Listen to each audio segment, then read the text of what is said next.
सुंदरवन के जंगल में टुनटुनी चिड़िया अपनी सौतेली माँ टूनी चिड़िया के साथ रहा करती थी। टुनटुनी चिड़िया की माँ रानी चिड़िया दुर्गा माँ की बहुत बड़ी भगत थी। एक बार जब वो पूजा करने के लिए फूल तोड़ने जा रही थी, उसी समय एक बाज उस पर हमला कर देता है। इस हमले में रानी चिड़िया की मौत हो जाती है। उस समय टुनटुनी चिड़िया बहुत छोटी थी। तब टुनटुनी चिड़िया की देखभाल करने के लिए उसका पिता टुन्नू चिड़ा टूनी नाम की एक चिड़िया से शादी कर लेता है। कुछ दिनों तक टूनी चिड़िया टुनटुनी चिड़िया की अच्छे से देखभाल करती है। इसी तरह दिन गुजरने लगते हैं और टूनी चिड़िया एक बच्चे की माँ बन जाती है। तब वो टुनटुनी चिड़िया पर बहुत अत्याचार करना शुरू कर देती है। टुनटुनी भी अपनी माँ की तरह दुर्गा माँ की बहुत बड़ी भगत थी। नवरात्रि शुरू हो गई थी।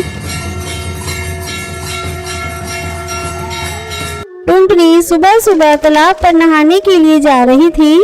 तभी टुनटुनी को टूनी चिड़िया जाते हुए देख लेती है और कहती है, अरे ओ दुर्गा माँ की भक्तन, इतनी सुबह सुबह कहाँ जा रही है?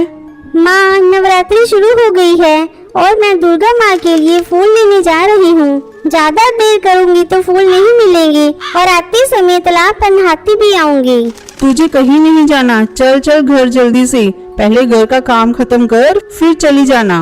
टुनटुनी सर झुकाकर काम करने लगती है। वो जल्दी जल्दी काम खत्म करना चाह रही थी और मन ही मन दुर्गा माँ से प्रार्थना भी कर रही थी। हे दुर्गा माँ, आप मुझे इतनी शक्ति दीजिए कि मैं जल्दी से सारा काम खत्म कर लूं और आपकी पूजा शांति से कर सकूं। टुनटुनी जल्दी जल्दी घर का सारा काम खत्म करती है और तालाब पर जाती है और नहाने के बाद टुनटुनी फूल तोड़ने जाती है, लेकिन उसे फूल कहीं नहीं दिखता। सारे पक्षी फूल को तोड़ चुके थे। फूल न मिलने के कारण टुनटुनी रोने लगती है। दुर्गा माँ, आज नवरात्रि के दिन फूल के बिना मैं आपकी पूजा कैसे करूँगी? वो रोई जा रही थी। तभी रानो तोती वहाँ से गुजरती है। वो उस समय पूजा करने के लिए जा रही थी। जब उसने टुनटुनी चिड़िया को रोता देखा तो उसे वो पूछती है, तू यहाँ बैठकर क्यों रो रही है? क्या आज तुम्हारी माँ ने फिर से तुम्हें मारा है? नहीं नहीं रानो तोती, मुझे आज दुर्गा माँ पर चढ़ाने के लिए फूल नहीं मिले हैं, इसलिए मैं रो रही हूँ।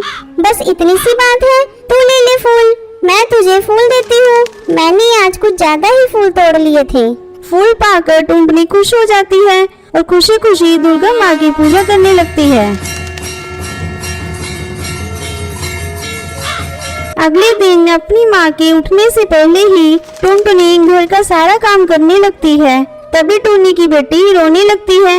अपनी बेटी को रोता देखकर टूनी चिड़िया टुनटुनी पर चिल्लाने लगती है, अरे ओ करमचली, सुबह सुबह तू क्या कर रही है? कमबख्त चैन से सोने भी नहीं देती। अगर तू आज दुर्गा माँ की पूजा करने गई तो मैं तेरे पंख तोड़ दूंगी। अपनी माँ की ये बातें सुनकर टुनटुनी सहम जाती है और अपनी माँ से कहती है, माँ, अब मैं बिल्कुल आवाज नहीं करूँगी, तुम आराम से सो जाओ। तभी टुनटुनी के हाथ से एक प्लेट छूटकर जमीन पर गिर जाती है। प्लेट के गिरने की आवाज सुनकर टूनी गुस्से में टुनटुनी को मारने के लिए आती है। करमचली, आज मैं तेरे पंख तोड़ दूंगी। देखती हूँ आज तुझे बचाने के लिए कौन आता है। टूनी टुनटुनी को बहुत पूरी तरह से पीटने लगती है। पीटते पीटते टूनी चिल्लाने लगती है, अरे ये क्या हो गया मुझे दिखाई क्यों नहीं दे रहा? मेरी आंखें जल रही हैं। अभी तो मुझे सब कुछ दिखाई दे रहा था, अब मैं अंधी कैसे हो गई? अपनी सौतेली माँ की ये बातें सुनकर टुनटुनी समझ जाती है। उसकी सौतेली माँ को उसकी करने का फल दुर्गा माँ ने दे दिया है। तो कैसी लगी आपको आज की कहानी? ऐसी ही और नई नई कहानियाँ देखने के लिए इस वीडियो को लाइक और मेरे चैनल को सब्सक्राइब करना ना भूलें।